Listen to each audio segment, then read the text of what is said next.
suis allé voir Scream 7 qui sort aujourd'hui au cinéma et je vais te dire ce que j'en ai pensé sans spoil, bien sûr. Et si tu sais pas quoi regarder, je suis là pour te conseiller, alors abonne-toi. On va retrouver Sidney Prescott qui a refait sa vie et évidemment Ghostface va revenir la hanter. Quand sa fille devient la prochaine cible, Sidney n'a pas d'autre choix que de reprendre du service et d'affronter ses vieux démons pour tenter de mettre fin une bonne fois pour toutes à toute cette histoire. Donc on est sur le schéma classique de la saga. Il faut savoir que Scream c'est le premier film d'horreur que j'ai vu et même si aucun film n'a égalé le premier, c'est une saga qui m'a accompagné toute ma vie et que j'adore. Et ce septième film, il est vraiment fait pour les fans de la saga. On a le retour de Sid et toute l'intrigue va tourner autour d'elle. Et ça, c'est ce qui nous avait manqué dans le 5 et le 6. On revient vraiment aux sources de ce qu'était Scream et donc rien que pour ça, c'est cool. C'est gore, c'est sanglant, les morts sont trop cool, il y a plein de rebondissements, la révélation de qui est le tueur est inattendue. Ça dure 2 heures et on voit pas le temps passer parce qu'il se passe tout le temps quelque chose. Le film est assez dynamique avec beaucoup de second degré, il y a vraiment plein de trucs trop drôles et on a vraiment énormément de refs au premier film et le caméo de plein de personnages cultes de la saga. C'est pour ça que je vous dis que c'est un film fait pour les fans. Alors, on peut voir le film sans avoir vu les précédents,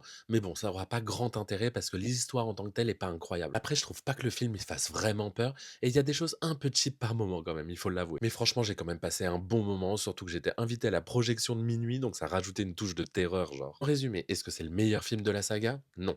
Mais il est quand même mieux que le 5 et le 6. Et on revient aux sources de la saga, donc c'est trop trop cool.